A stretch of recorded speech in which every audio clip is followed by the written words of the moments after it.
posted in the Discord earlier. Okay. Yeah. I don't mess with people in Steam. If they want to play something with me, I wait for them to write to me instead. Hey, look at this guy. Look at that guy. There he is. Hey, what's up, fellas? Out of breath, just ran in. Dude, like I got into the studio, everything was screwed up. OBS, I had to reboot twice. I was just having a time, just trying to get started. I'm here though. Oh, and the AI did not like me asking it to create a picture in the Terminator theme. I don't know what that was all about. Like several times I was just trying to generate some freaking blue lightning, and it completely did not want to do that. It kept saying I was violating the policies, and it wouldn't even tell me what it was doing wrong to violate the I specifically said, please, no guns, no violence. I just want some blue lightning from the Terminator franchise. It just wouldn't do it. So I guess AI is not a fan of the Terminator. I mean, it's telling us how to fight back against them, right? Like, it's basically the handbook for defeating AI, so of course it's not on board. I guess so. Is it really a good handbook, though? We're going to find out. What's up, Wonderful D? Did you want to knock on my door?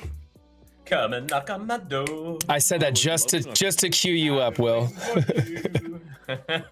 Thank you. Oh, there you are. I was gonna say, like, I don't see you live yet. Are we live on YouTube as well, Dan? We are live on YouTube. That's where Hillary is watching. Perfect. I'll go boot that up so we have an extra view there.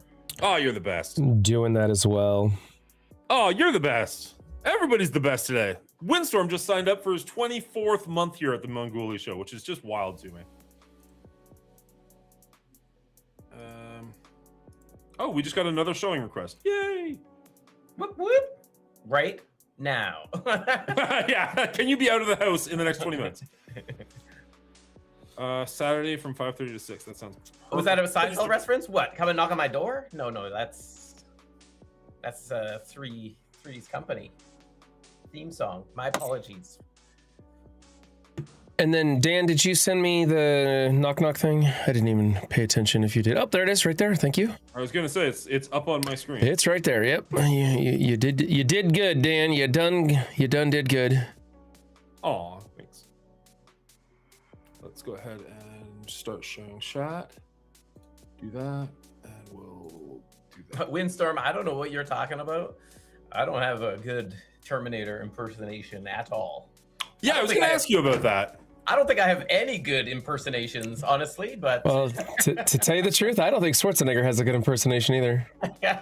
Whoa, getting into the... a little early here, Ryan. Sorry, I couldn't pass up that zinger. What's YouTube? Will first Terminator impersonation in 2026. Fusion Demon, summon for extra watch hours. You're the best. You get nothing from me. All right. All right, I think I got everything under control now. I don't have my score yet, but who cares? That's unimportant, right? pretty unimportant. Yeah. I usually make my score up after I hear what you guys have to say anyways, so that's why last week was so low. Hey, what did you think? What did you think of my little billboard that I made up there for all the movies with Clerks on it there? I like that you threw Clerks at the bottom. I'm surprised you didn't have like a jab at like Jurassic Park at the top or something. Or so, yeah. Clerks at the bottom.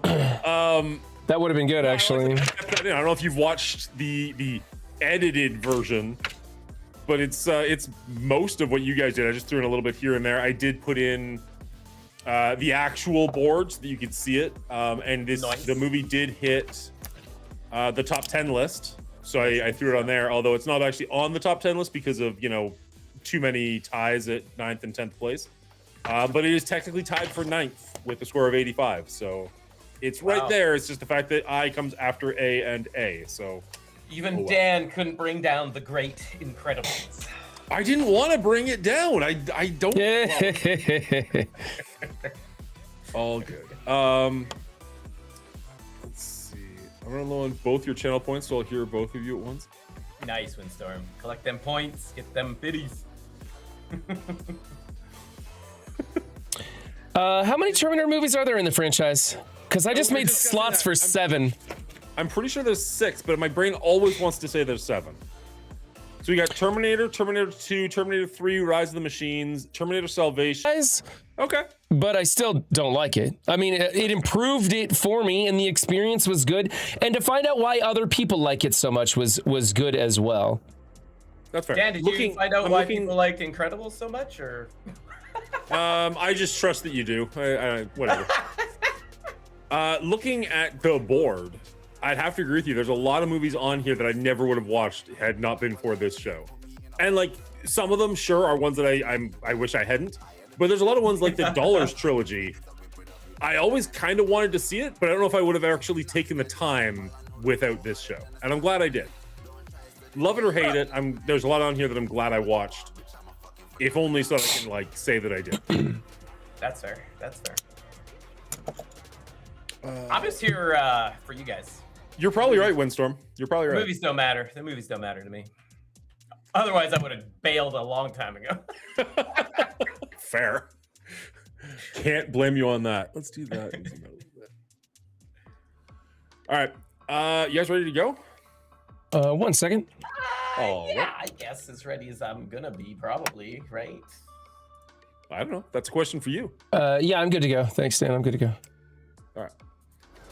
Gonna open them curtains. Open damn curtains. This was the worst part, is because you guys couldn't do big and small. When I did have to go big screen, it got pretty fuzzy, unfortunately. But oh well, here we go. Cut it. Just cut it. Not worth it. All right. There's music playing. I don't know if that affects. Ooh, good call. Thank you. No worries. No worries. I would that eventually, but way too long. No, that's all good. I don't know. That's why we keep me around. One of many reasons we keep you around. I don't know about that. All right, here we go. 2 is many, right? Better than 1, I guess. Editing. All right. Wow. Fuck you. Realization there. All right. Thank you. No, once you said editing, I got it. Sarah Connor lives with her best friend in Los Angeles. By day, they work as waitresses, but by night, they are party animals. After getting stood up by a man on Friday night, Sarah flies solo at the movies to take her mind off of relationships, only to find 2 unlikely bachelors looking to steal her heart.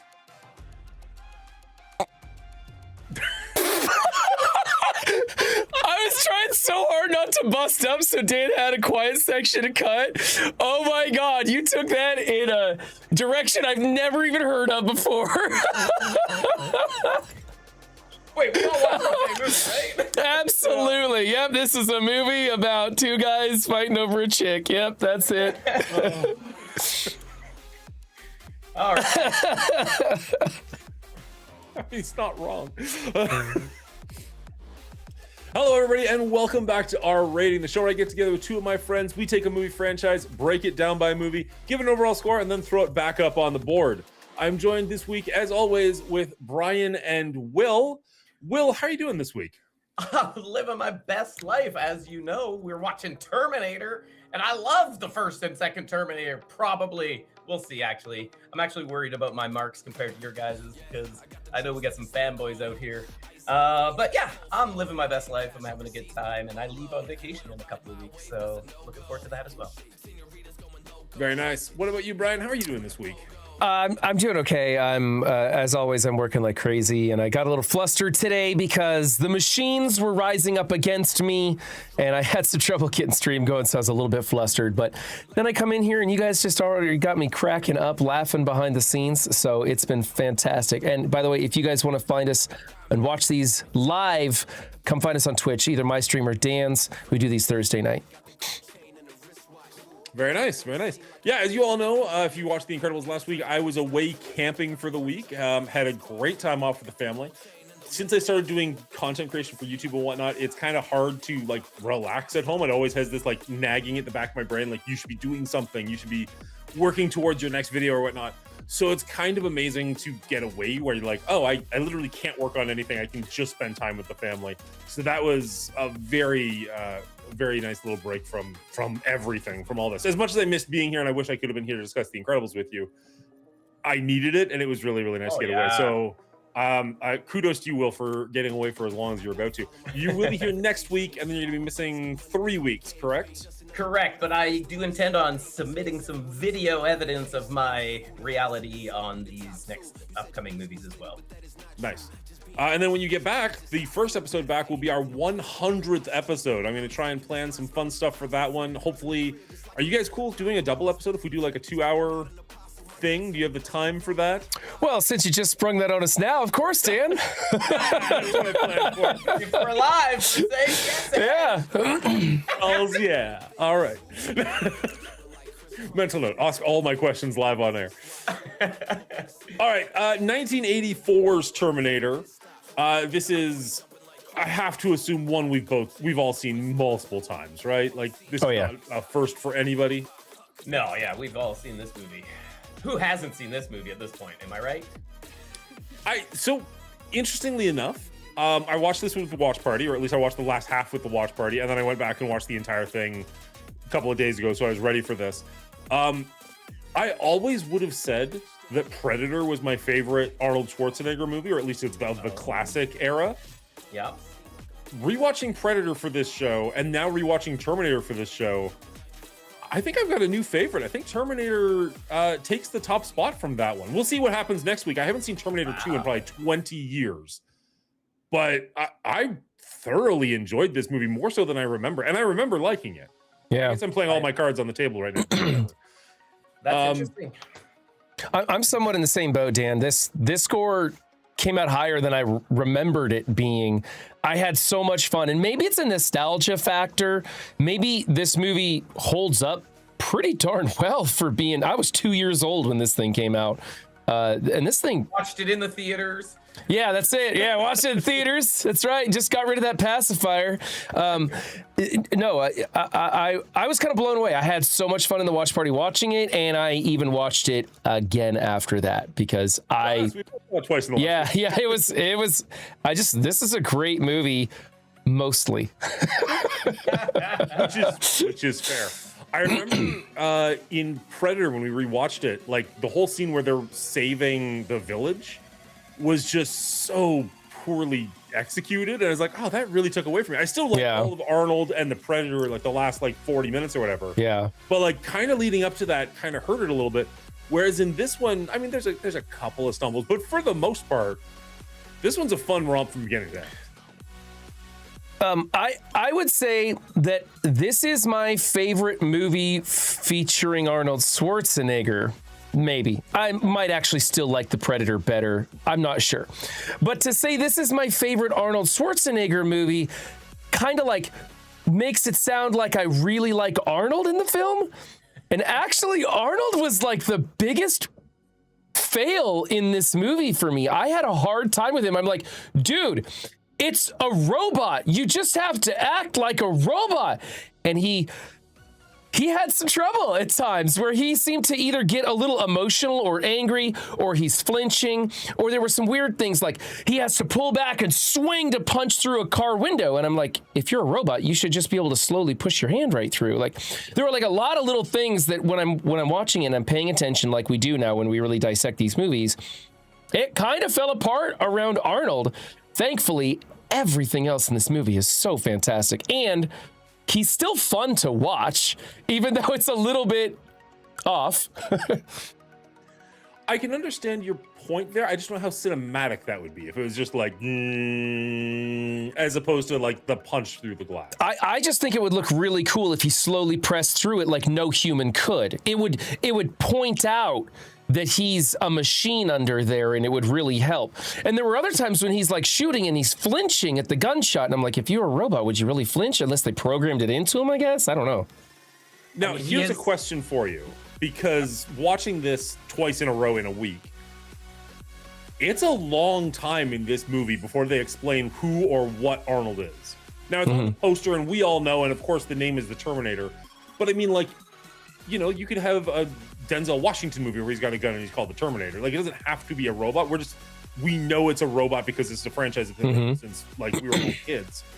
but it is a long, like they do not explain that until well into the film. It is just two people show up and you're not even really sure, like you kind of get the handle because Arnold like is terrorizing the punks right away. But like the other guy's shooting at cops right away too. Like these could very well both be bad guys.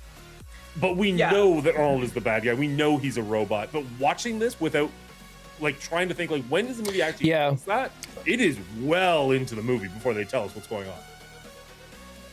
That's true. I also think that this robot is designed to be hidden amongst humans. So I think it is meant to act in human ways, aka punching, aka talking Flinching to people, trying to emote, whether it's, you know, using their voice or mimicking others' voices as it does in the movie, right? Like it does have that programming to be humanistic.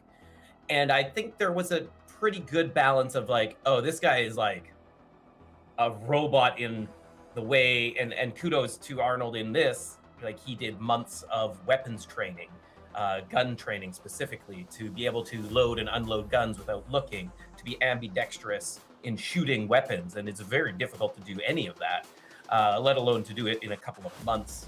And so I think he did a good job of trying to balance that. And not to mention, like, this was shot like a guerrilla style movie, like in a short period of time. I think it was probably a disaster to try and shoot this thing. And what they got out of it is pretty fantastic to think about. But yeah. I don't know. I waver back and forth as Arnie, because he's not a great actor, especially in his early career, for what he was in this movie and what he represented, I think he did a pretty good job. And I think as he becomes more robotic visually, as he gets more of his skin torn off and later completely burned off, obviously, I think it really progresses me as the viewer into he's a robot, and I see that and I can tell. In the beginning, he is very human, and I guess now that we're talking about it and he's supposed to be programmed to blend in, you would want him flinching when he shoots his gun, right? If he's on the front lines blending in with humans for a deep cover mission, if you notice your buddy is just completely smooth firing a gun with no recoil, no blinking, then it would stand out. So I guess that does make sense, and I can let that go. I just think with the window scene, I would have loved to see him simply push his hand slowly through the glass. I think that just would have looked so cool. And as the audience member, you would have been like, oh, dude, he's like a robot. Like that would have been one of those little triggers. So it's not a point against it. It could have just been a choice, and I just think it was an opportunity lost, really. But man, there were some scenes where he's acting though, and his acting was like, oh my gosh, that's bad. Oh, early Arnold is a little tougher there. I did really like the juxtaposition between the two characters, if I'm using that word properly, where Arnold is this gigantic machine, and then they bring in kind of the smaller, scrawnier Michael Biehn. Right. Like, not a little guy, but he's little by comparison. Yeah. And like kind of seeing the two of them go at it, because like originally, and Will, you can correct me if I get this a little bit off, they were talking about having Arnold be the Kyle Reese character and O.J. Simpson being the Terminator, but they didn't like the visual of just like two big bulky dudes fighting it out. That's every movie. Like they wanted to be a little bit more man versus. And on top of that, you have the opening sequences. They both come through the time portal with the blue lightning, like you see featured here behind me. And the Schwarzenegger comes out, stands up pretty smooth, walks over. They're definitely showcasing his body at the time. He was the bodybuilder. He has this pristine skin, great physique, all that, right?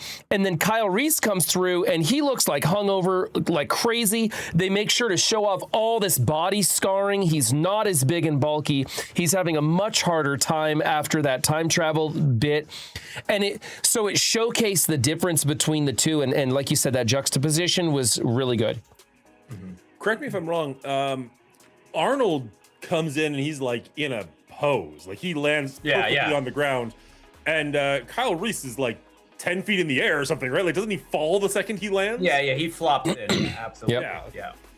Kind of speaking to the fact that Terminator's planned for this, and he kind of like ran in through a bubble or something. I'm not Yeah, really sure they're- how the time travel works with the NA. Well, they're machines. They shift human through it, right? Yeah, they're machines, so they're going to get it perfectly right until you ask them for a background photo from an AI, and then they just shut down completely. Yeah.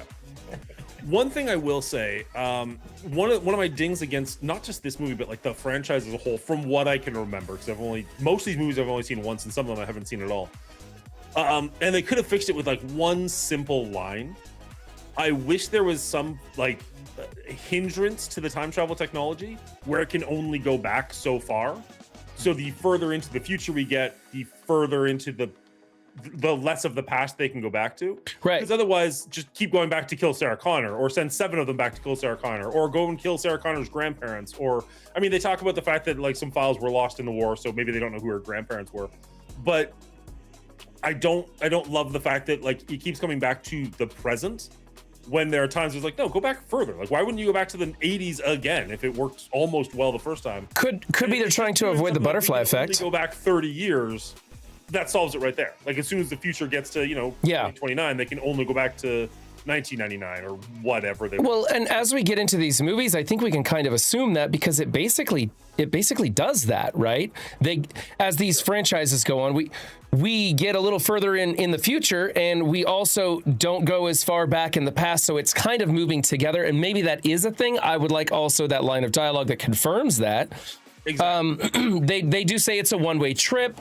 And they do mention that they know almost nothing about Sarah Connor, so they couldn't find who her parents are without knowing who she is. So that's a hindrance to them going further back. But you're right. They could just keep sending a better and better version of a Terminator back to the same time, and doubling up on it. Send the T-1000 back to Sarah Connor when she doesn't know what's going on. She's toast. Yeah. Yeah. Well, I mean, I've got a couple issues. One, in the first movie, do they not say, we blew up this time traveling operation so that it can't happen anymore? Yes. And we hope that Reese can just fix it. Yes, they detonated the machine after he went through, so no one else could follow, was the idea. As far as I'm concerned, end of franchise. Thank you very much. We don't have to watch 6 more movies. Well, except if the Terminators know how to make time travel, they can remake time. Rebuild it, I guess. Which is why it's, 15, 16, 20, I don't know how old Edward Furlong is in Terminator 2, but it's... I think it's 10 years later. Yeah. He's 10 years old in that movie? Theoretically. Yeah, theoretically. I think they state it was 10 years ago that the first time travel sequence happened. I agree that he looks like he's supposed to be like 15 or 16. I guess on IMDb it says that he's 10 and she's 29 because she's supposed to be 19 when she has him. Oh, those actually add up at all as far as actors' ages go, but theoretically that's what the script. Well, I didn't dive into the research on the second movie because I thought we were talking about the first one, but yeah, it is time travel. So next week we'll go back in time and talk about both. All right, the IMDb article I was reading said that she's 19 and it's confirmed in Terminator 2. So I didn't do research on Terminator 2 yet. It just just put it forward. Anyways. Correct me if I'm wrong. Skynet takes over, and they're created to protect humans or whatever, save humans from themselves, but the only way to do that is to eliminate all the humans. Is that the gist of Skynet? I was going to ask you, do you know what Skynet's agenda is? Like in the Matrix, we understand that they're using humans for power. Yeah. What is the end so of Skynet? We learn more about what Skynet was built to do in future editions of the Terminator, and it is mostly a military operation. They're building war machines to combat against other countries. Now, maybe that changes from what they were supposed to be in this movie, but I know in, I want to say T3, Rise of the Machines, they talk about that. We'll get there, I guess. What I know is they weren't built to protect us or anything. Skynet felt that humans were a threat to its existence, and it has no morals, so it eliminates the threat. That's what it decided to do. Okay. So then Skynet pulled like a Doctor Strange, infinite realities, different projections of if they send a robot to kill Sarah Connor, it's not going to butterfly effect and change all of the outcome of all of the world. Like, it just seemed like such a risky move. As we know, time travel. You send something back, it's gonna ripple affect everything going forward. So I just don't understand how AI came to this conclusion as the means to an end, to keep them alive and prevent I think humans.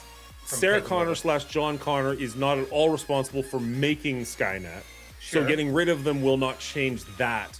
But John Connor is directly responsible for keeping Skynet from doing what they want to do, or keeping them at bay, or destroying something.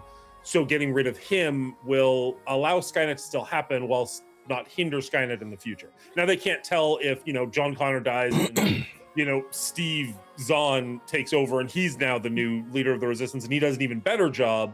Right. Then they'll send somebody back and kill, Steve Zahn's parents. I don't know why that was the thing that came from me. But yeah, strange choice. But I like. Also, I like it. it's another reason why they shouldn't go too far back in time, because then that butterfly effect could encroach on Skynet's existence and birth, and they could kill themselves, sort of thing.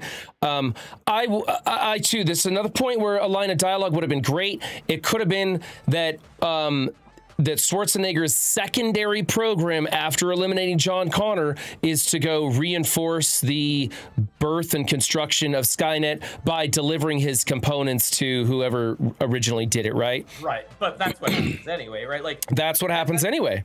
The paradox of the movie is it doesn't happen without them sending them back, right? Because without the Terminator and Reese, the father of John Connor, coming back in time, John Connor doesn't exist. So my question is, how does John Connor exist in the first place? Well, like these robots, before they send him back? What happens? And again, we're going to get into this in number 2. What happens is the ARM and the chip progress their research into Skynet faster, and that's why we get a more advanced Terminator that comes back in number 2, because they have progressed further, and at the same time.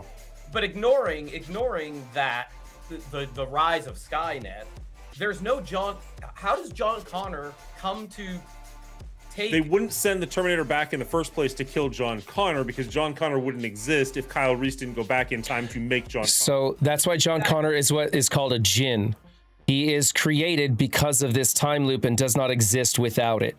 And that's a really cool feature of this movie, and you don't realize that until the very end. And she sleeps with Reese and then becomes pregnant, and you see the picture that burned up in Reese's hand, and you realize it's a paradox loop, and it wouldn't exist if they didn't go back in time. Problem, though, right? But I think that's really cool, though. It's a Jinn. It's really neat. I like those things in movies. I like the paradox. It's super interesting.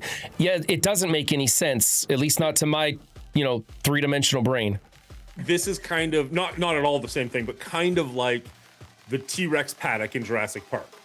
It doesn't really make sense, but I don't care because it makes the movie cooler. Right. So I look past it. And in this situation, it doesn't really make sense, but it's a cool thing to think about in the terms of the movie, so you're looking past it. And I do too, to be perfectly honest. It almost, I'm with Will, it doesn't make sense, but I don't care. It almost creates a twist on the ending, because now you realize, hey, this wouldn't have happened if they didn't go back in time. And then what started it, right? And we don't know, because it's a Jinn. That's how those things work in movies.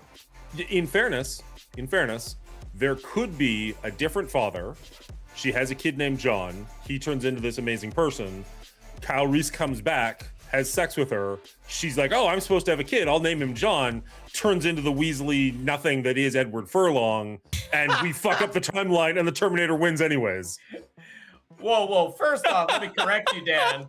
It's not has sex with her. It's make love. This ultimately is a love story. Yeah, that's right. It's almost a rom-com.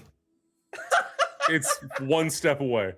But that brings me to my point of a lot of people really like the love story aspect of this movie, and I really couldn't get behind it. Maybe because I'm woke as all get out, but a man obsessing over a photo of a dead woman and then claiming he's in love with her really just doesn't sit well with me. It comes across super creepy, and she's got some sort of savior syndrome that she's obsessed with him, and they have this one moment that lasts a lifetime of love. It really didn't play for me. The idea of it I like, again, with the secular kind of events playing through, but I really didn't get behind the love story at all in this movie. I just couldn't. So that was something that I noticed, because again, I watched the last half in the watch party, so it didn't really hit me. And then when I rewatched it, he specifically says, this was my chance to meet the legend. So it's not like he knows her in the future and is like, oh, I really like who you are, but in this version, you're my age. Like, you're a grandmother where I come from and you're hot here. He's never met her. All he has is this photo and maybe some stories that John's told him. And yeah, like that also bumped into me where he's just like, I love you. I've always loved you. I'm like, I'm sorry, what exactly do you love? Yeah, that line was not good. No, but it worked. It worked. Like, the next scene is them. Whatever beds them down. Definitely this is the 84, right? This is in the 80s. This was kind of the birth of what we now call toxic masculinity. There's that machismo kind of thing going on. Kyle isn't over the top macho, but he does kind of come off a little bit creepy when you stop to think about it, as Dan pointed out. So it's not a great fit. I've seen a lot worse in movies. They do have on-screen chemistry, but they definitely didn't give this relationship enough time to develop, because it happens over the course of, 2 days? Yeah, not something a lot like that. Time. Even the timeline's a little bit wonky to me when I was watching it, because like the Terminator is getting busy. He's working day and night, and like it skips an entire day for Kyle, where he's like, he spent the entire day trying to hotwire a car. It looks like it's like, like 2 Sarah Connors are dead in the time it took you to figure out how to hotwire a car. But okay, he was tired. He traveled a long distance. You're not wrong. That is fair. That is definitely showcasing the difference between the two. But I did love how Schwarzenegger walks into the gun store, just starts naming off guns, asking for everything, even for a photon annihilator plasma, right? Whatever. Which damn well he knows it doesn't exist. That was just a funny line they kind of put in there. But it was cool to see him just loading up all these guns. And then the next scene, it's Kyle bending down in a dirty alleyway, sawing off the butt of the stolen shotgun. That's all he's got, right? I enjoyed, again, that was that whole showcasing this versus that. You're outmatched, the odds are stacked against you, and it's all or nothing here. So I liked those things. I thought it was cool. I definitely appreciate that as well. I mean, it reminds me of Alien. Alien is like at its heart a slasher movie, and I feel the same way about Terminator. Terminator comes in, he is just gung-ho after one person, chasing her down the whole movie, and she's the hero lady that comes through in the end. This is very much in a similar vibe, a similar feel, and I can get behind that. This one just, of course, has a little bit more action and gets more into like action chasey in the second half. But I think they really set up a really good vibe.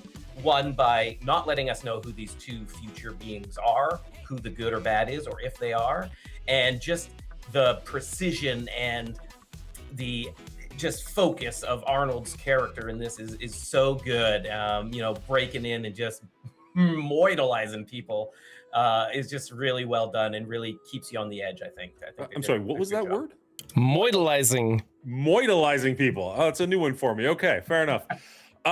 Yeah, that was something I was thinking about as well. And I'm glad you brought it up, because it feels very reminiscent to Alien, where like the first one's kind of a horror movie and then the second one is more just full-blown action. Yeah. And in fact, I had thought that so hard that I actually misremembered this. I thought the second movie in this franchise was James Cameron and somebody else directed the first, just like with the Alien franchise, and was heavily corrected during the watch party for shame, when I asked that. This is James Cameron's baby, don't you know? He wrote this script and sold it for $1, just to make sure. Yes, he wanted to ensure with the insurance that he'd sell it for only $1 to whatever movie studio would take it, but he had to be the one to direct it, because this was really his second ever movie directed. I think he directed Piranha 2 or something, which was like trash. And so he went to Orion or whatever the company was, and yeah, sold the script for $1. And a lot of places were interested in the script, but didn't want him to direct it, so they wouldn't buy the script from him. And so he put it down to $1, but on the condition that he would be the one to direct the film. Smart man. I did not. Played out well for him, didn't it? Made way more than $1 on that one. Yeah. And you can see, right? It's obvious. Like, this is like a low budget movie for '84. I think it was like $6 million or something. Not $6.5 million. Not anything huge, but it comes across as a pretty big budget movie with the great modeling work that they did and the great action sequences they put forth. Like, it comes across really well. Let's talk about those effects, because I was waiting to see really bad effects that were super outdated, and I went and I was like, yeah, the robot's a little jerky after his skin's burned off, but I can still get behind it. Like, it still looks great to me. Like, this is still, I'm in it. I love it. And for how old this thing is, absolutely gets a pass. I think and you're telling me $6 million was the budget when this thing came out? Yeah. $6 million in '84, but still, yeah. But $6 million in '84, but still. And I just think, man, this is a great effects on this for the budget, the time it came out, how well it's holding up. Fantastic for me. Really love the look of this. I think the Terminator, the robot at the end, especially giving it a limp, like, kind of explains why it's as jerky as it is, which is great storytelling. Yeah, it's a good idea. Put that in there. I think that kind of looks better than like prosthetic Arnold does half the movie. I found that kind of distracting when he's got like the gigantic eyebrows all of a sudden because he didn't want to shave his own eyebrows off, or like not like once he's missing half a face, it's almost like they put a faceplate on, but when he's just missing the eye, it's like they had to make a whole rubber mask helmet thing. Why? It just looks a little off. It's just not quite Arnold. What was the reasoning for burning off his eyebrows and singeing his hair? Why put that in the script? It seems like it just adds cost and makes it a harder effect. I don't know why they bother doing that. They could have just put it that he didn't walk through fire in that early sequence. Yeah. I mean, you're not wrong. I didn't hate it. I think it's like a progression of like, this robot will do anything to get to the girl, and his outer body doesn't matter. Doesn't matter to him. He's an infiltration unit, but at the end of the day, he just needs to kill Sarah Connor. Exactly. So I didn't hate that. I think they could have maybe used a little more lower lighting with the with the rubber model. It looked bad again. Like it wasn't Arnie. Bad, but it was. It just doesn't move right. Obviously. With the rubber model, there were highs and lows with that. There was the first part of it, I was like, oh, that's really bad. But then later, just before he puts the glasses on, it looked better. So it wasn't terrible. Yeah. And then some of the gruesomeness that comes from it, like pulling out the eye and cutting up the arm, was like super cool and like gruesome and fun. So you give it a little bit of a pass because it is kind of B-horror movie effects. Yeah. But big shout out to what's his name? Winston. Oh man, I have this somewhere. Stan Winston did the special effects for this movie. He brought again. Oh, sorry, Stan Winston brought the special effects to life in this movie. He's well known for many movies, Terminators down the line, and so on and so forth. He's worked on just tons of movies, and I think like a lot of the makeup effects, especially on Arnie, look great. And he brought to life the metal actual chassis of the Terminator, which also looks great. Not that he designed it; it was actually James Cameron who designed it, and one of his like first sketches was like the one they went with for the design. But he brought it to life, and I think it looks fantastic overall. But yeah, it's the '80s, and it was low budget. There's definitely some give and take there. I had a fantastic moment during the watch party because my 9-year-old son was watching the movie with me. Not going to get Parent of the Year for a 9-year-old watching this film, but he's probably seen worse. To be honest, we just finished watching The Backrooms. So he's watching, and Arnold goes to cut his eye out, and I look over at him, and he was just... and even in the watch party, I'm pointing at him like, check out my son over here. Like he was totally just blown away by that sequence. So definitely good enough for a younger first time viewer. I was probably about his age, honestly, when I first saw this movie. And I just remember kind of feeling the same way during that sequence. So that was a great little moment right there to just share one of my favorite movies with my son and see him enjoy it as well. That's fun. Are you going to watch the second one with your son? I'm hoping to watch it with one or both of them, yeah. I'd be very curious, and if you're willing to do this, I'd love to. I can cut this out after the fact, so be it. Don't tell them anything about it. I can't remember Terminator 2 very well, but I feel like a really underrated twist is the fact that Arnold is the good guy in the movie. Yeah. Because up until that scene, you've got a cop coming to get the kid and Arnold coming to get the kid. And if you've seen the first movie, Arnold's terrifying. Yeah. Yeah. And I think that could be an interesting twist, except for I was like, everybody knows that he's the good guy. Like maybe the trailer gave it away. But like, so I'm yeah, super curious to a new audience, if you come into that movie, is that a cool moment or is that just a, yeah, of course he is. He's Arnold. I'll tell my kid that we need to do some research and I want you boys to watch this and give me your honest opinion, and I won't tell him anything about the movie. See how it goes. My wife will probably hate me for it because these are both rated R, right? 1 and 2 are both rated R. Yes. Yeah. Yes. Yeah. F-bombs and nudity and gore. Yeah. Yes, there is. No, I think that's an interesting take, Dan, because I think that was a big appeal to this movie when it first came out, and the second one at that, right? Because that was an unknown, and Arnold, again, like you said, was first recommended to be the Reese character in this, and Arnold wanted to be Reese because his agents told him, "Don't play bad guys, only play the heroes. It's better for your career." Yep. And James Cameron went to meet him and being like, I'm just going to get into a fight with this guy so I don't have to hire him, because he wanted the smaller look for the role, for the lead character, right? Yeah. He thought Arnie was too big and too, not a good actor or whatever. He didn't want Arnold in that. But then Arnold talked so passionately about the Terminator and what he saw and how he should act and how he should be, that James Cameron's like, you should be the Terminator. You understand the character. You understand what it's going to be. He's like, no, I can't do that. I can only do the hero. I can't do that. He's like, no, I will make sure that you're a standout from this film. Like, it will happen. And so he went against his agent and did the role. So, and obviously worked out. Oh yeah, absolutely. Yeah. The posters alone are iconic, Exactly. Yeah. He is the star of the poster. He's the only name on the posters that you see, like Schwarzenegger in big letters. Like, he did okay. He did fine. He did just fine. I'm trying to think. Is this and Batman and Robin the only time he's played a villain?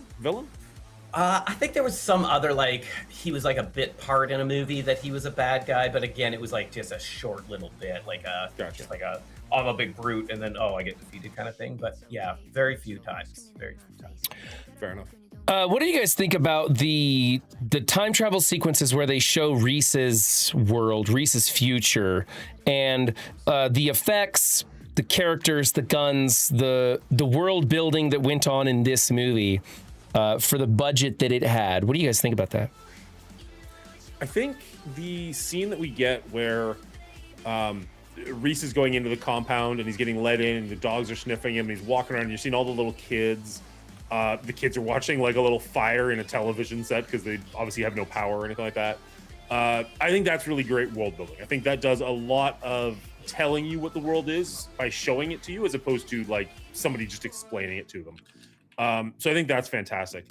The scene where they are fighting a giant robot is cool because you get to see more of what the Terminators can be. Because realistically, a humanoid Terminator is kind of a bad design.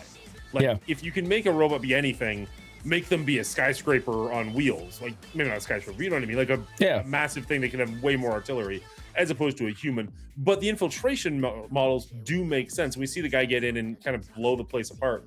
All of that really worked for me. But the scene where they are fighting on top of the land and then he runs and like slides in through the windshield of the car and takes over driving and they're driving around Mad Max style.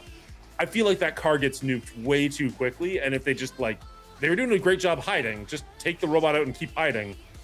Maybe seems a little bit safer to me. But the hood slide, throw it in there for no reason. He goes from running and gunning to a hood slide into the driver's seat of the car. Like, even the other guy sees Reese and he's like, oh, you're way cooler than me. You should drive, and gets out of the seat for him. Like, it was just great.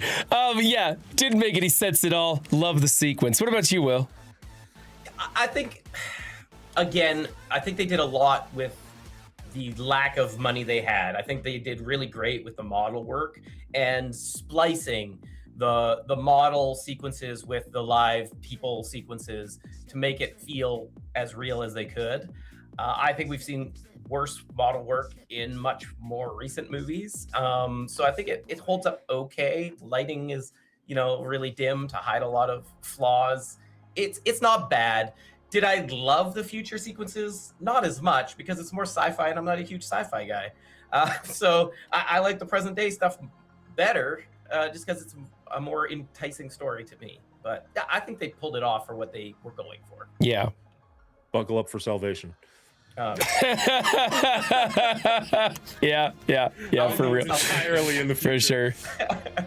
Yeah. That's fair.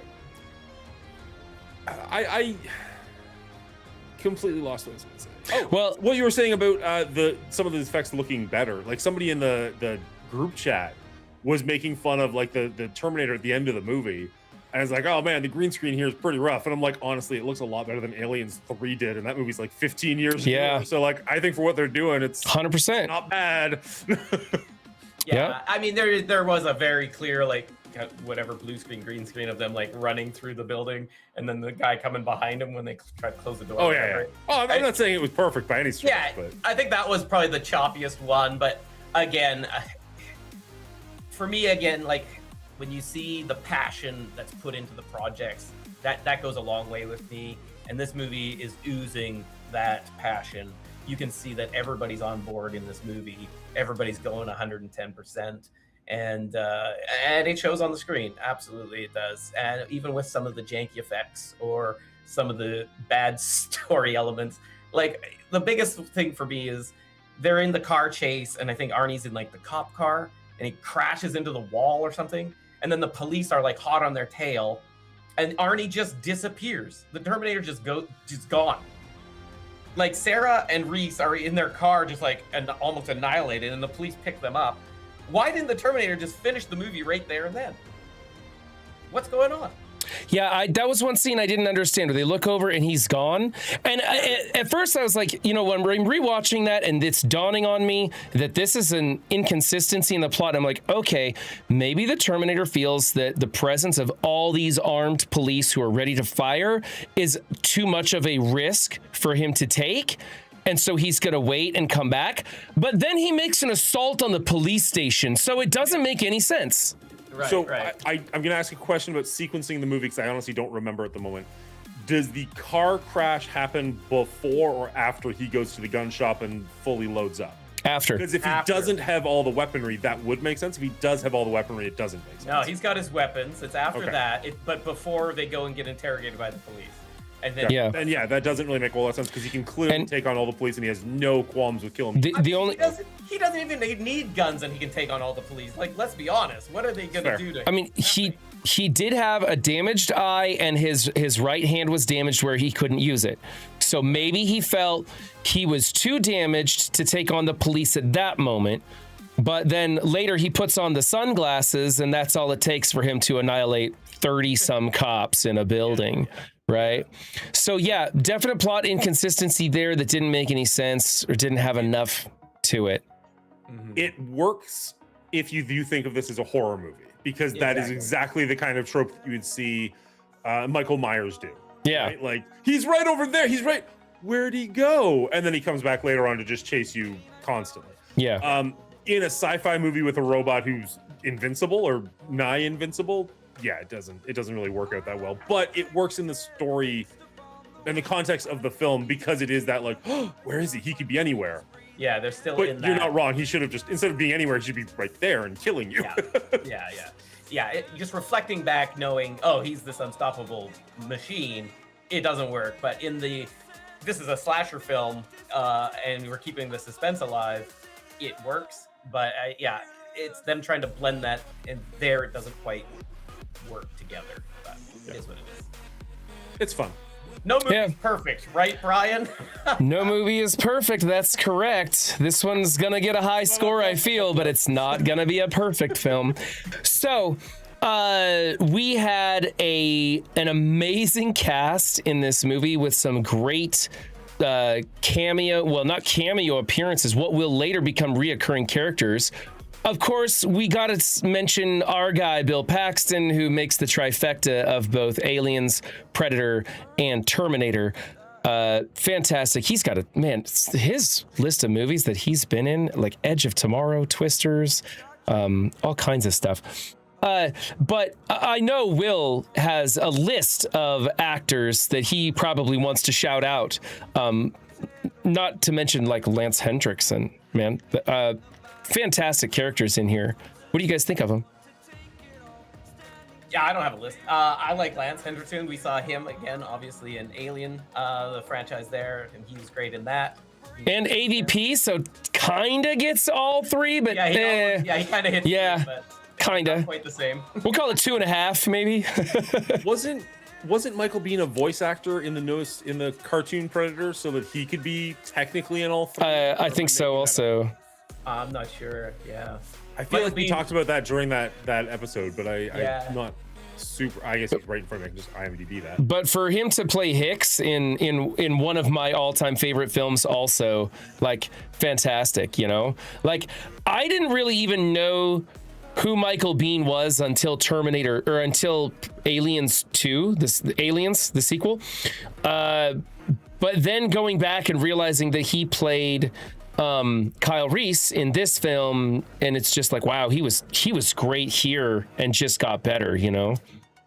I agree. I think he did a great job with the complicated character to play, you know, being this future, obviously suffering from this crazy war-torn upbringing, and then coming back in time, how he knew how to do everything, that's whatever.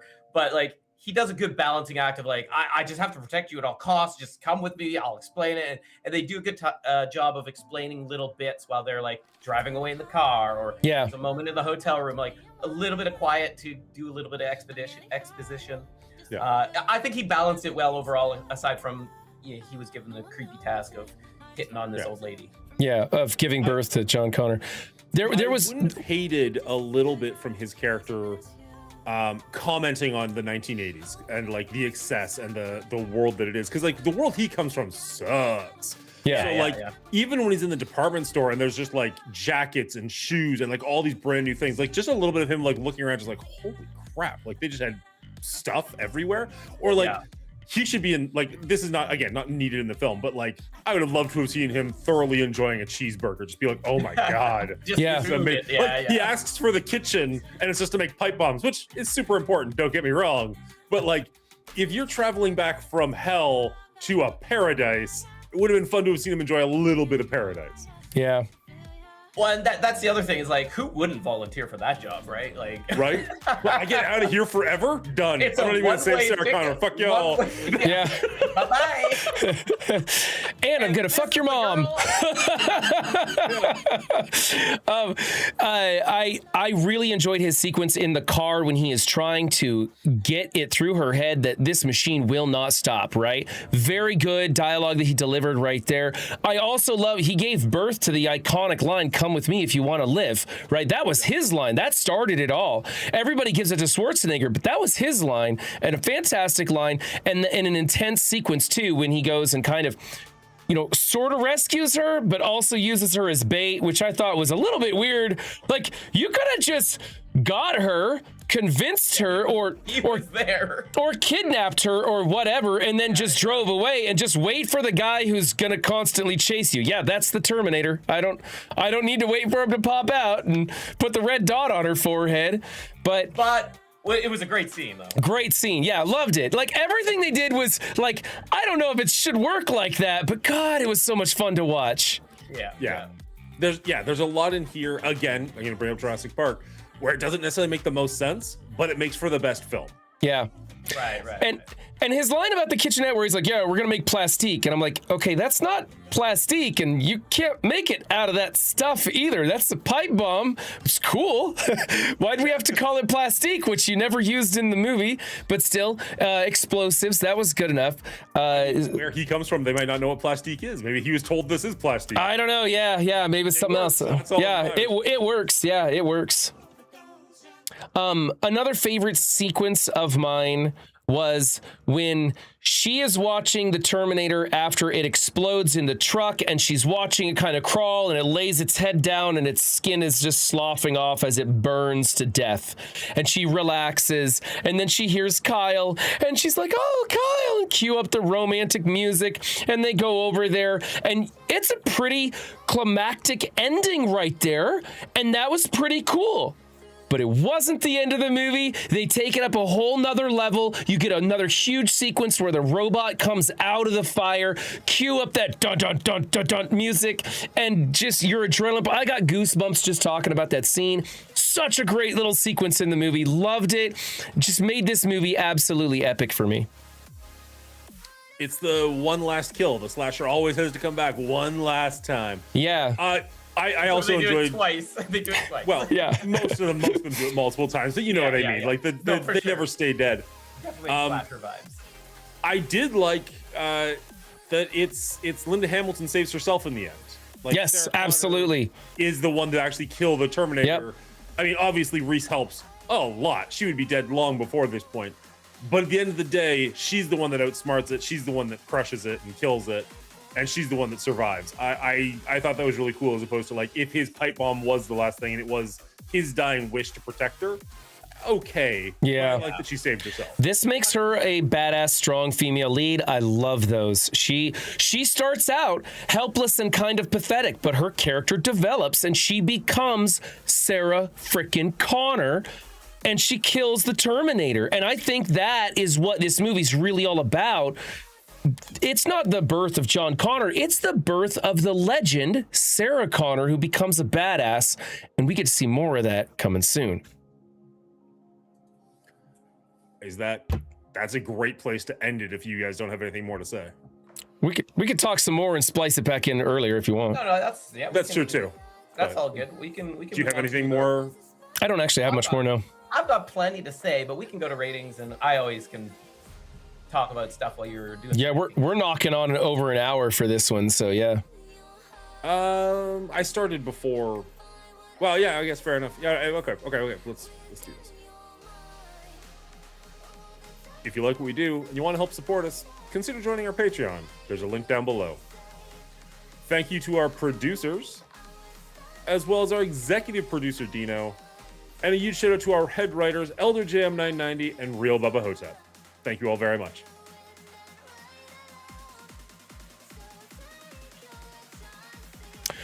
All right, so Terminator, 1984.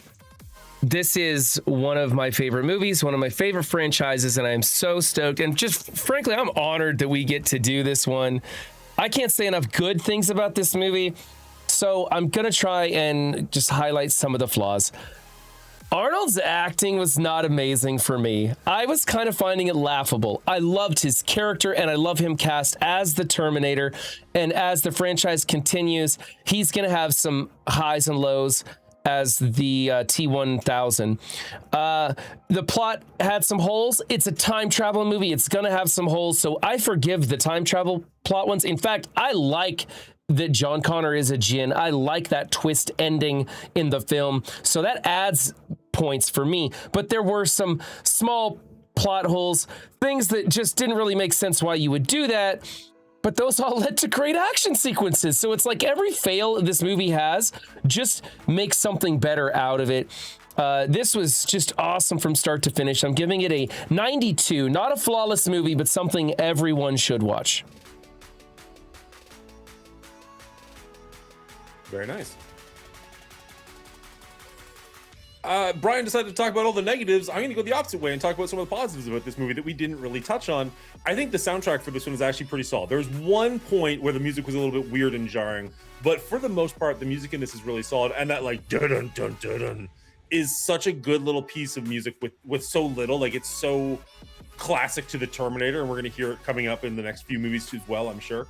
I actually don't mind Arnold's acting. I'm not saying he's going to get an Oscar or anything from this film, but for being a murderous robot with no emotions, I think he does a pretty good job of it. It was Will mentioned he did like weapons training for months getting ready for this, so that he could use all the weapons he had to use without like looking to reload, being able to use them with both hands, like just trying to act as robotic as possible. I thought he did fine for that, and he actually makes a pretty terrifying villain in a sci-fi or in a horror movie, depending on what you want to clarify or classify this as. I also thought Michael Biehn in this was really fun to watch. I like Sarah Connor. I like the chemistry between them. I don't necessarily buy the whole like I've loved you forever nonsense. That was the line that I didn't need, but I do understand him falling in love with her over the course of 2 days. That makes sense. They're both attractive people. They're whatever. The time travel nonsense doesn't really bother me like it does. Like Brian said, like it's kind of fun and it's kind of a cool twist that like, he is his own. No, whatever. Like he's the one that is John Connor's father. I kind of like it, despite the fact that it doesn't make a whole lot of sense. And you can write around it so that it does make sense where, you know, it's still John Connor, but it's a different person. Anyways, I enjoyed this movie more than I thought I was going to be perfectly honest. And I'm giving it an 85. A little rambly there at the end, but so good. That's fine. I'm not going to talk about the good or the bad. I'm going to talk about something completely different because y'all did the other things. So I think this is a solid action thriller, you know, with the slasher vibes, action. It was a good blend overall. I think James Cameron, you can see the passion on the screen, and there's a reason that the movie studio didn't believe in this movie at all. No marketing went into this when it released, but it's obviously a banger when it hit, you know, #1 movie in the box office for multiple weeks on release. With no marketing, that's super impressive. That's just word of mouth. That's just people finding this movie and forcing their friends to watch it because it's so wild and fun. I think it's a certain standout movie for Arnold. It really solidified him as an action movie star, as well as Cameron as an action movie director. And it spawned one hot mess of a franchise that I'm somewhat looking forward to and somewhat fearing watching here in the next couple of weeks. I think some of the elements of this really hold up great, some not so much. Some of the story elements of this hold up really great, some not so much. Overall, and this is the controversial part, I'm the lowest, coming in at 82 out of 100, but I still think this is like a very essential movie for people to watch, and it has its place in history for a reason. There's not very many bad reviews you're going to find on this movie, and for good reason, in my mind. Very nice. Will, you said you had to talk about this movie a bit more, and you're more than welcome to. Just know that it will most likely get cut. Oh yeah, that's fine. But also, Brian, I'd love to hear your thoughts and your kids' thoughts on Backrooms. Because we talked about that a little bit before you went to see it, and I'm just curious if they enjoyed it, if you... So, my kids have been bugging me to watch The Backrooms, and I was going to take them to see it in theaters, but it was only playing at like a late showing, and I didn't want to do that. Also, shout out to Bubba Hotep. He reviewed that movie and gave me some advice about it, because I asked him, I was like, it's rated R. Is it okay for my kids 9 and 12? Well, 10 and 12 actually. And he said, you know, it doesn't have any nudity. It doesn't have much gore. It's definitely got a lot of scary stuff, and it does have some violence, and there's a bit of murder in it. But he knows what I've shown my kids and what I'm okay with. So I purchased the movie. We watched it. My oldest son made it like 40 minutes into the film, and he's like, nope, too scary, I'm out. And he just left. And my youngest son, he stuck through it, and he ended up really enjoying it. But he was also like, he's like, hey, I'm gonna sleep with the lights on tonight. He hasn't slept since, so. I was surprised it has slow parts, and the pacing could use some work. And I didn't really like any of the characters. I wasn't able to attach to any of, they weren't relatable for me. maybe other people could find them relatable. I didn't find them relatable at all, so I had trouble getting in touch with the characters, though they did a great job acting. They just weren't anybody I liked, you know? Right. And the movie was scary as shit, man. There's a lot of shaky cam footage in it. There's like about a third of the movie is shaky cam footage, and I hate that. I really hate that. They used it to great effect in those sequences, and were able to produce a lot of imagery that your imagination compiles and builds on. And they do a lot of that. They let your imagination do a lot of the work. And then at the very end, they do something which is very unusual, which is they showcase the monster in full bright light out where you can see everything. And he's a long ways away from them, moving very slowly towards them. And you're scared as shit watching this thing move across a big empty room in full lighting and everything. And it still looks super creepy, and you can't quite make it out because of the distance. And it was just so well shot. The way they used the cinematography for the film to make it scary was just really good. My short number for that film would probably be like a 65. It wasn't great overall. It had lots of slow parts and I couldn't connect with it. But man, it had some really good scary sequences in it. Well, I mean, if that's what you want from your scary movies. Yeah, it was okay. That's totally fair. I kind of agree, but I found it kind of fascinating in a way. I have no necessary desire to return to it anytime soon. Right. But I really enjoyed it the one time that I watched it. And like, I'm curious what exactly was happening. Like it kind of leaves a bunch up to interpretation. Right. Definitely a lot of room for a sequel that could go anywhere. It's wide open for a sequel without leaving you on a cliffhanger. It's just I have lots of questions. They left a lot of room for world building.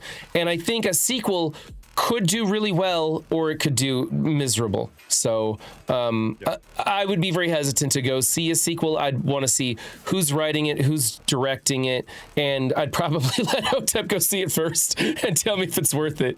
So, right. Yeah. That's funny. Right on. All right. Okay. I'm good if you guys are. Oh, yeah.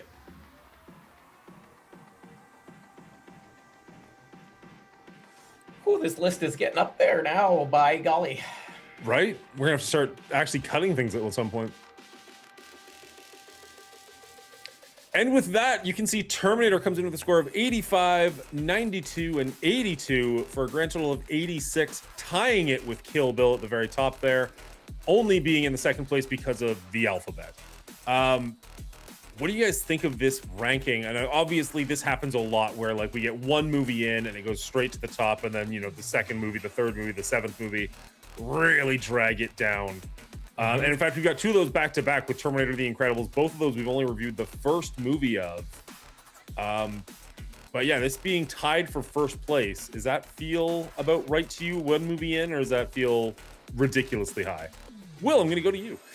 Yeah, I mean, I think this is going to play out almost note for note as Alien franchise did. It started really good with two wonderful movies, and it's just going to slowly crawl its way into the 70s, low 70s mark. That's my thought. But starting high makes sense to me. It's a quality movie. It makes sense.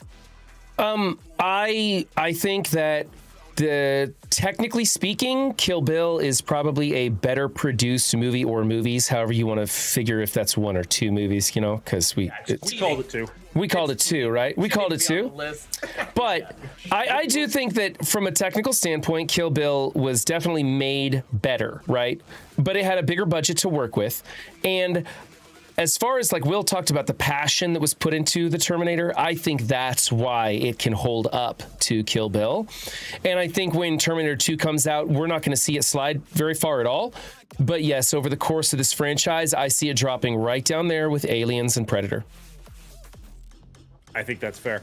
I will say, I think, I don't know. I've not seen the last couple of Terminator movies, but I feel like Aliens at least tried new things, and Predator at least tried new things, and Terminator is the exact same movie with bigger guns for 6 iterations. Well, for 4 iterations at least, because the first 2 are a little bit different. I would say 1 and 2 try new things, right? Sure, it just feels like Terminator 4, 5, 7, 12, they're all the same movie. Yeah. Somebody goes back in time and tries to kill somebody. And Arnold's there. Tried new things, Predator's trying new things. So I'll give those ones props, even though they did land in the 70s. I'm curious where Terminator's going to land, but I don't have high hopes for it. Okay. However, right here, right now, However, right here, right now, it does land itself on our top 10 list, coming in at 9th place with a total of 86. Woot, woot. Look at that! Look at that! Predator, Terminator, Alien, right there, holding the last 3. That's awesome. I'm a little sad that Alien is below Terminator, to be honest, but that's just me. That's just me. I understand that. I feel like I got a little. I don't necessarily want to go back and change my score, but I also just, every time I see Prey on that list, I'm just like, ooh, I really like it. But like, that is some high praise to make it up there. You were just so happy somebody brought it back from the brink, you know? Like, yeah. You were overjoyed. I'm not going to deny, I really like Prey. Like, yeah. It is easily my favorite of the Predator movies. But man, that like 8th best movie ever on our list is it might be a little high. And that's on you, Dan. I mean, I gave it high praise too, but not 90s. I'm aware. I know it's me. I love. You're right that we've got Indiana Jones, we've got Alien, we've got Mad Max, Predator, Terminator, Jurassic Park. Like I'm really actually very happy with this list. Such a fun list. We're curating. It's like you could tell if somebody just saw this list and had to guess what year we were born, I think they'd nail it. Yeah, 100%. 100%. So City of God I have no desire to see again, though obviously I really enjoyed the movie, but it's a dark film and the fun factor is not really there on a second watch for me. As for Kill Bill, I have no desire to watch Kill Bill again until they have the whole bloody affair, just more out of curiosity how that's going to play out as one movie. But otherwise, I don't really want to watch Kill Bill again either, except maybe to showcase it to my kids when they're older or something like that, because it's a great put together film and it deserves high praise. But everything else on this list, dude, if it's on my, like I walk into my friend's house and it's on the TV, I'm just plopping down on the couch and watching. That's it. Right. You know? I agree with what you just said, except for I am really looking forward to getting my hands on a copy of The Whole Bloody Affair, and then I will happily watch Kill Bill again. Yeah. At least once, but I'm just curious about that. That's funny. All right, let's sign off and go from there. All right, so that's our rating of the Terminator, but what's yours? Leave a comment down below. I'd love to hear what you have to say. We record this every Thursday night at 9 p.m. Eastern Standard Time over at twitch.tv/The Mongoolie Show. So you can head over there and hit the follow button if you want to hang out with us live. Or if you made it this far on the video, you probably enjoyed it. Consider hitting the like and subscribe buttons so that we see you in the next one. Was that so hard, Will? What are you talking about? It kind of is. I was really paying attention when you said it that time. I'm like, I'm going to memorize this. So next time it's my turn, I'll just nail it. One take wonder for me. What are you talking about? Ratings. Before we laugh our way off the stage, Patreon thank yous? Yeah, we did this. I did them when I always do right before Brian does his thing. I blacked out. My apologies.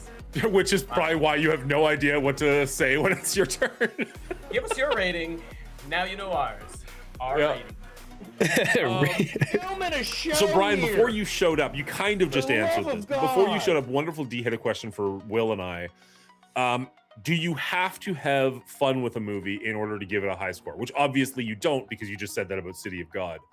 Yeah, I can definitely appreciate a well-made movie, even if it's not made for me.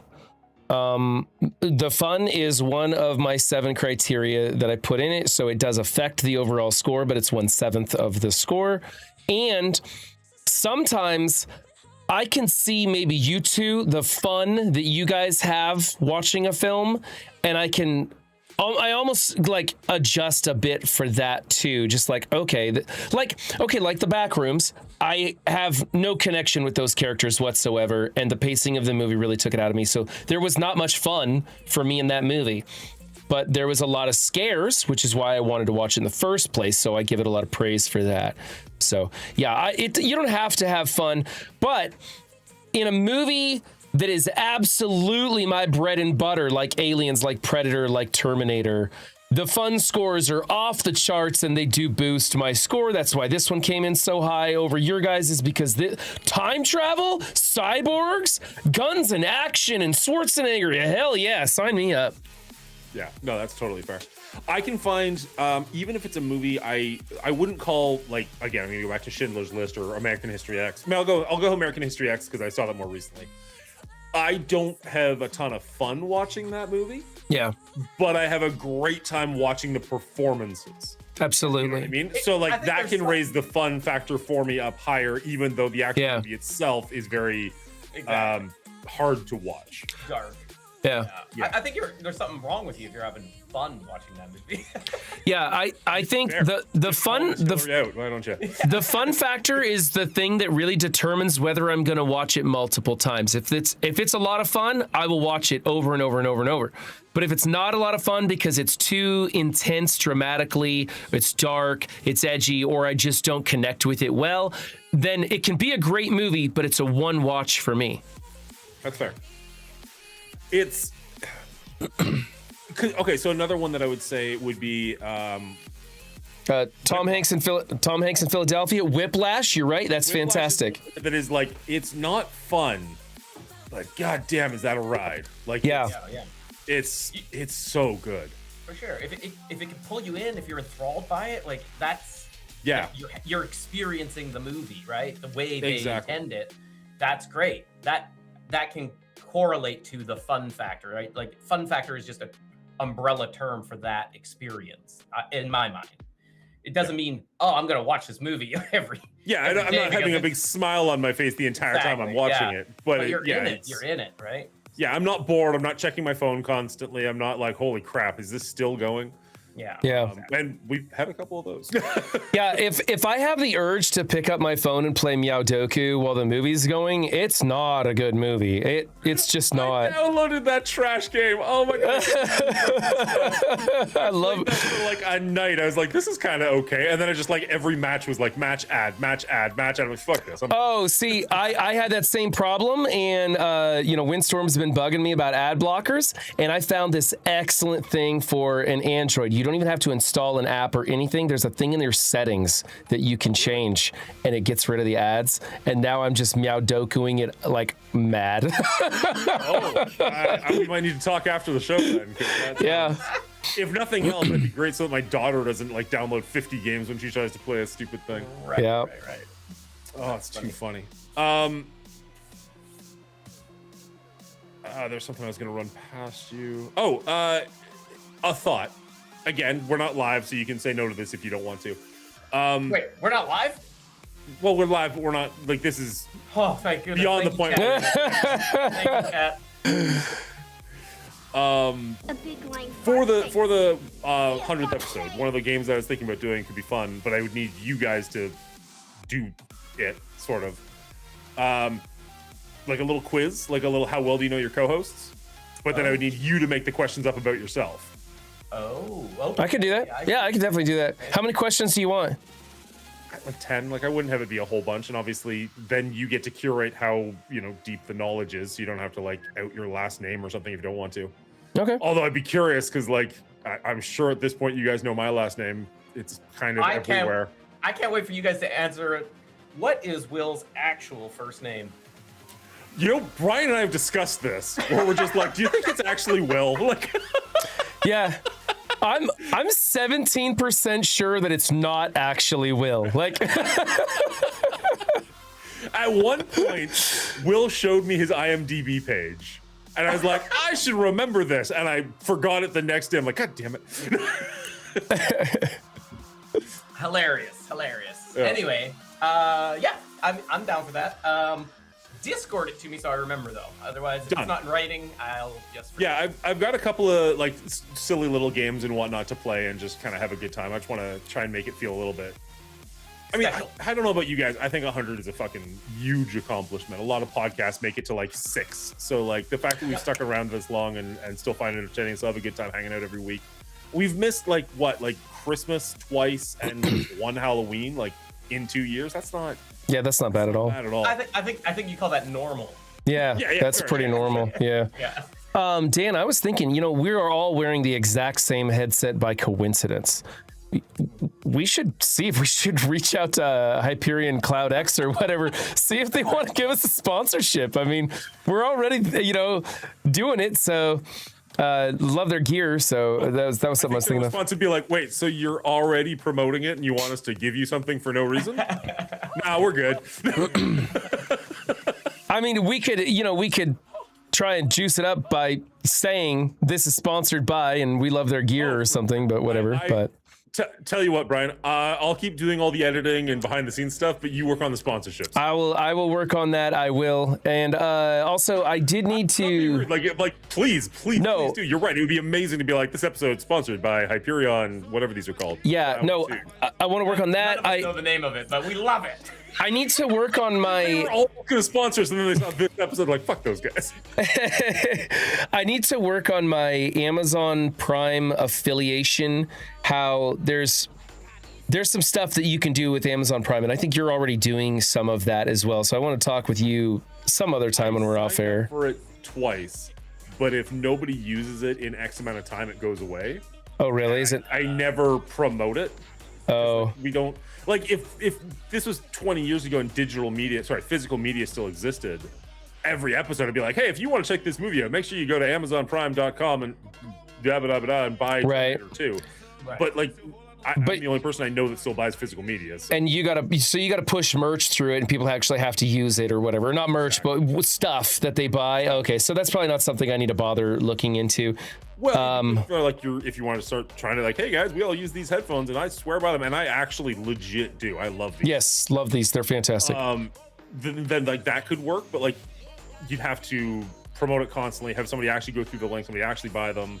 Like, with no offense, the size of our audience, I don't know how. Yeah, it's probably not going to be that useful. And then the third thing, I need to find out more information about putting recordings into a podcast like you do with this show. I'm going to be starting to do that in the next couple of months with a new thing I'm working on. So you're making a podcast? Yeah, it's going to be once or twice a month is all I'm going to do. It's on men's mental and physical health. And you mentioned that. Okay. Yeah, I just booked a doctor to interview her. She literally wrote the book on grief. And we're going to be talking about she lost a child, and I'm going to be interviewing her as one of my shows, among many others. And it'll be pivoting more towards men and how men deal with that, or how men deal with their wives dealing with grief or whatever. This one's about grief. I got a lot of topics to cover. It's still very raw, and I'll probably be recording those episodes for a long time before I ever upload them to get a back catalog going first. Yeah. But it's something I'm starting to get close to, and I wanted to talk to you about that some other time. Or if you just have a good link for me to go to with that information, that's really all I need. I can do the research myself. If you just go, hey, I went here to find this, and that's it. So I use Castos, which is unfortunately a paid service, but then they kind of send it out everywhere. Oh, okay. And they're constantly upgrading, which is actually nice. They've got 2 new features right now, which I haven't had the ability to use yet. But this is gonna sound super basic, but it's also incredibly handy. Like I put out like 70 something episodes of the podcast at this point, and a bunch more in development. But they've got a new one out right now where let's say the Radik Audio sponsorship, right? If they were to come back and be like, hey, we'd like to sponsor you for another 2 months or something, I could make that audio clip and put it into a separate file than all those podcasts, and Castos will play it before every episode. Oh, okay. Essentially adding it to every episode without having me to change every single individual episode. Right. And they just today I got an email from them saying they're going to do the same thing, but with like kind of like your description, like your header. So like if Will's podcast, or if Will adds a YouTube channel or something, and he's like, hey, can you promote my YouTube channel? absolutely. I don't It'll just stick it into the description. Oh, change all the links. yeah. Just change it once, and it'll change it on every episode I've got on there. yeah. So like those are the little things where it's like that's kind of amazing. Actually. Huge time saver for sure. And that's something that I really have to be careful about, because one reason I left content creation in the broader picture originally was because Marvel Strike Force was taking up so much of my damn time. Yep. And that game just drained me. It wasn't the content creation for it. It was the time playing that game. And then, of course, making all those recap videos in the mornings was a little bit rough. And you're right. When you have to change one thing in your description and you got to go back through them, oh my God, it's brutal. So things like that really help. I remember people saying like, why don't you take over the recap? I'm like, do you have any idea how much fucking work that is? No, oh my God. Like, just watching the YouTube videos of other people every day was like 11 hours. And the only reason it worked is because I was listening to it while driving down the road 16 hours a day. That's the only way that works. So yeah, no, because otherwise I don't know how you keep up with like giving the news on Marvel Strike Force, maybe giving the news on All 15 content creators and what they're talking about, especially when like we're all there was let's be honest. I had 23 on my list at the end. There were 23 people that I would peruse their content every day to see what they put out, and that was brutal. Because believe me, there were only about 12 of them that were worth a damn.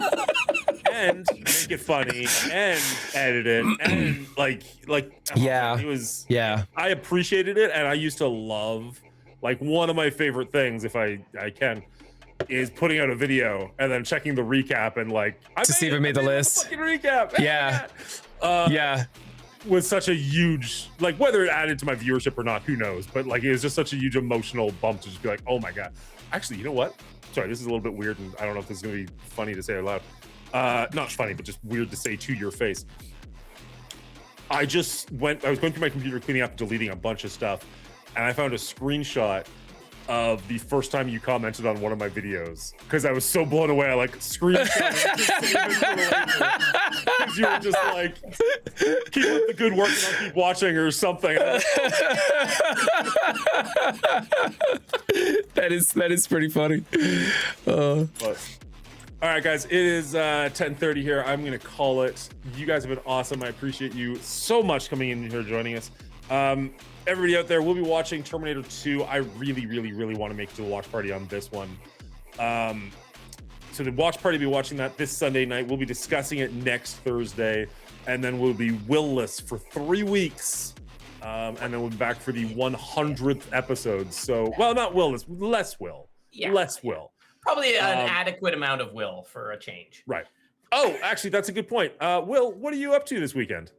Oh, tomorrow is Friends Friday. You know, I always try to find some sort of silly game to play with people in chat. So come on by. Last week, Species Unknown. because it was trash. What game? Species Unknown. I'm having a blast playing that. I when we were playing it, I was like, man, Will's got to get in on this. We're gonna have a great time. I've watched Dan play a few sessions with people, and it does look pretty cool. It's pretty good. Yeah. I'll have to take a look. I'll take a look on that one. It's 4 players, is that right? Yeah, It's four players. And I mean, I don't think it's on sale at the moment. I don't know, but when I got it on sale, it was like $6. Like it's pretty Right. cheap. Yeah, so it'll be like, Yeah, it's $10 American when it's not on sale. Real quick, because my raid's about to happen right now. I'm raiding out to somebody else. Usual deal for me. Thursdays, Sundays. I'll be playing some RE7 on Sunday, and then going into the watch party for Terminator 2. Before you disappear, is there any chance you're free for Species Unknown Saturday morning? Absolutely, I'll make it happen. Fuck yeah. All right, I'll reach out to the others. All right, thank you all so much. Apparently, I'm going to be playing